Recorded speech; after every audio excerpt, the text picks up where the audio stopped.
Mesdames et messieurs, bonjour et bienvenue dans ce 6 heures sur la matinale. Le Premier ministre Amadou Gon Coulibaly a procédé jeudi à l'inauguration du canal de Vridi, un canal élargi et approfondi à Port-Bouët.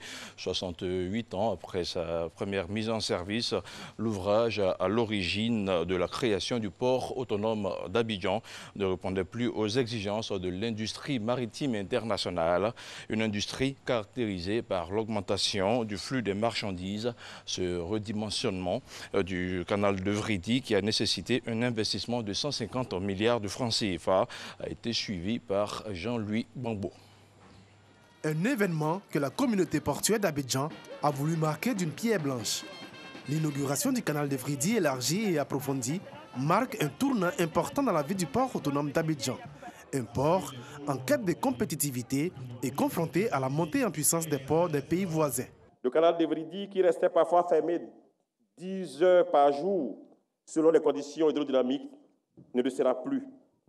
Quand on sait que l'exploitation journalière des navires transportant 3500 conteneurs est de $20 000 US, contre $30 000 US pour un navire transportant 10 000 conteneurs, on apprécie mieux l'impact économique et financier à terme de cet ouvrage sur notre économie.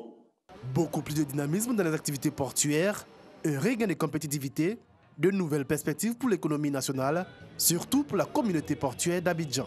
Le canal de Vridi que nous inaugurons ce jour nous apparaît comme un élément d'un puzzle gagnant, conduisant inéluctablement la Côte d'Ivoire vers l'émergence d'un secteur portuaire compétitif, capable de rivaliser avec ceux des pays faisant référence sur notre façade maritime.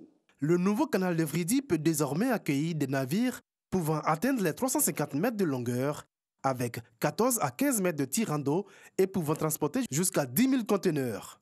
Un redimensionnement qui s'inscrit dans le cadre de la politique de redynamisation générale des infrastructures portuaires voulue par le gouvernement ivoirien. Le développement des infrastructures de transport maritime s'avère être une priorité. C'est à juste titre que le gouvernement ivoirien a fait preuve d'anticipation en inscrivant, dès la fin de la crise post-électorale, au titre des actions prioritaires, l'amélioration de la compétitivité des deux ports du pays, en vue de soutenir les performances économiques attendues de la mise en œuvre de la vision du président de la République. Le port autonome d'Abidjan, c'est actuellement 85% des échanges de la Côte d'Ivoire et 75% des recettes douanières. Un poumon économique à préserver. Je voudrais vous assurer de la totale volonté du président de la République, son Excellence M. Alassane Ouattara, et du gouvernement à tout mettre en œuvre pour toujours améliorer la compétitivité du port autonome d'Abidjan. En effet, sur la période 2012-2020, ce sont près de 800 milliards de francs CFA qui seront investis dans le développement des infrastructures portuaires, avec notamment le redimensionnement du canal de Vridi, objet de la présente cérémonie, mais également la construction du deuxième terminal à conteneurs, la construction d'un nouveau port de pêche, la construction d'un terminal céréalier et la modernisation du terminal minéralier et fruitier. Fruit d'un partenariat entre la Côte d'Ivoire et la Chine, la rénovation du canal de Vridi a nécessité un investissement de 150 milliards de francs CFA. Il a été réalisé en 37 mois par l'entreprise China Harbour Engineering Company. Le ministre de l'Agriculture et du Développement rural, Mamadou Sangafoa Coulibaly, a procédé cette semaine à Abidjan au lancement de la 5e édition du Salon international de l'agriculture et des ressources animales à Abidjan, SARA 2019, Intelligence, agriculture intelligente et innovation technologique. Quelle perspective pour l'agriculture africaine? C'est le thème de l'édition 2019 du SARA qui se tiendra du 22 novembre au 1er décembre 2019 dans la capitale économique ivoirienne. Les explications de Noël Nyagno. Le SARA, Salon international de l'agriculture, des ressources animales, halieutiques et forestières d'Abidjan, une plateforme d'opportunités d'investissement direct dans le secteur agricole. Son édition 2019 est prévue du 22 au 1er décembre prochain. Pour son lancement, une salle de Radisson Blu à la dimension de cette 4e édition. La 5e édition qui va se tenir cette année ne se veut pas comme un événement seulement inscrit dans les habitudes, mais veut positionner définitivement le Sahara comme un événement régional majeur où pendant 10 jours, exposants et visiteurs de toute la Côte d'Ivoire et de plusieurs pays venant de tous les horizons vivront des expériences palpitantes et enrichissantes. Pour ces expériences enrichissantes, 18 000 m² seront mis à la disposition de plus de 700 exposants et autres acteurs du secteur. Invité d'honneur de cette édition, la France, première puissance agricole européenne, et sa riche expérience à mettre au service de la Côte d'Ivoire. Ce salon contribuera à raffermir davantage la qualité de la coopération entre la Côte d'Ivoire et la France, comme voulu par les présidents Alassane Ouattara et Emmanuel Macron. Après la Seconde Guerre mondiale, la France a su faire de son agriculture une industrie verte qui joue un rôle de premier ordre dans le tissu économique français et dans l'aménagement de son territoire. Ce grand pays industriel qu'est la France est aussi une référence dans le domaine agricole, dont l'exemple devra davantage nous inspirer dans notre marche vers la transformation industrielle de notre agriculture. Base de diffusion de cette expérience et d'échange pour mieux l'adapter aux réalités ivoiriennes, le thème du Sahara 2019, l'agriculture intelligente et innovation technologique, quelle perspective pour l'agriculture? C'est un choix dans lequel nous nous inscrivons profondément, parce que l'innovation est une source de réponse aux défis de l'agriculture.